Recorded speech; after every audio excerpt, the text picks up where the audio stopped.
Tonight, on Documentify TV, imagine a world locked in ice and a daring human journey that defined our understanding of arrival in North America. For decades, this epic was headlined by the Clovis people, their distinctive fluted spear points dating back roughly 13,000 years, the signature of the continent's first pioneers. The accepted account saw them migrating from Asia across a vast land bridge, then pausing until an ice-free corridor finally permitted passage south through colossal glaciers. This was the canonical story. But what if that story isn't the whole story?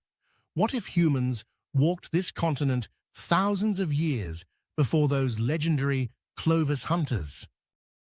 Along the lower Salmon River in western Idaho, at the confluence of Rock Creek, lies a place known to the Nez Perce tribe as Nipehe, an ancient village site. Today, it's called the Cooper's Ferry site, managed by the U.S. Bureau of Land Management. For many years, archaeologists studied the upper layers of this deeply stratified site. But beginning in the late 1990s and intensifying from 2009 to 2018, Dr. Loren Davis and his team undertook a meticulous, decade-long excavation. They dug layer by layer using small tools, carefully mapping every object, even excavating rodent burrows separately to avoid mixing older and younger materials. They uncovered a wealth of artifacts: stone tools, flakes from tool production, charcoal from ancient fires, fire-cracked rocks, and fragments of animal bone. Then came the critical step: dating these finds.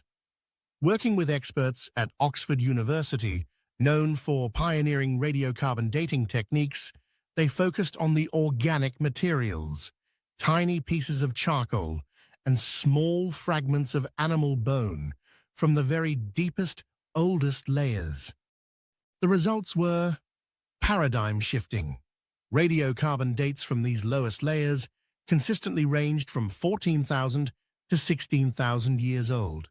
Some bone samples provided dates as old as 16,560 to 15,280 years. This placed human presence at Cooper's Ferry more than 1,000 years earlier than the accepted age for the Clovis culture. Crucially, it also placed people here before the hypothesized ice-free corridor through the glaciers was even open, which is believed to have become viable around 14,800 years ago. The dates weren't from scattered artifacts alone. The team found intact cultural features, like pit features, essentially holes dug into the ground for unknown purposes, and a possible fire hearth. Pit features in one area, Area B, contained caches of stone tools, including stemmed projectile points, and were securely dated to around 15,600 to 15,800 years ago. These intact features, with their consistent dates, provided strong evidence against arguments that the site's layers were simply mixed up. Among the animal remains, often just small bone fragments, they found something remarkable: tooth fragments, including a molar from an extinct form of horse, found near stone tools and a possible fire pit. This suggests these early inhabitants were hunting and butchering these ancient animals. This makes Cooper's Ferry the oldest radiocarbon-dated site in North America, with artifacts directly associated with the bones of extinct animals. The location of Cooper's Ferry is key.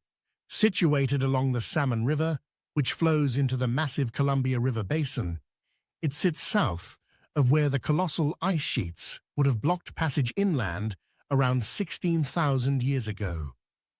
Dr. Davis and his team proposed that the timing and location are most easily explained by a different route: a Pacific coastal migration. The Columbia River corridor would have been the first major off-ramp south of the glaciers accessible to people traveling down the coast, possibly by land or water. Adding another intriguing layer to the mystery, some of the oldest artifacts found at Cooper's Ferry, particularly the stemmed points, show similarities in form to artifacts from northern Japan dating to a similar time period. This hints at a possible cultural connection brought by early migrants from Northeast Asia along the Pacific Rim. While the findings have faced scrutiny, the rigorous excavation methods, the consistent vertical sequence of radiocarbon dates from multiple types of materials, and the presence of securely dated, intact cultural features make a compelling case for a deep pre-Clovis history at Cooper's Ferry. This research, conducted in close collaboration with the Perce tribe and the Bureau of Land Management, represents a seismic shift in our understanding of how and when humans first arrived in the Americas, pushing the timeline back thousands of years and supporting a bold new theory of migration. The ground beneath our feet, it turns out, holds secrets far older than we imagined. That's it for today's video, folks. See you next time, right here on Documentify TV.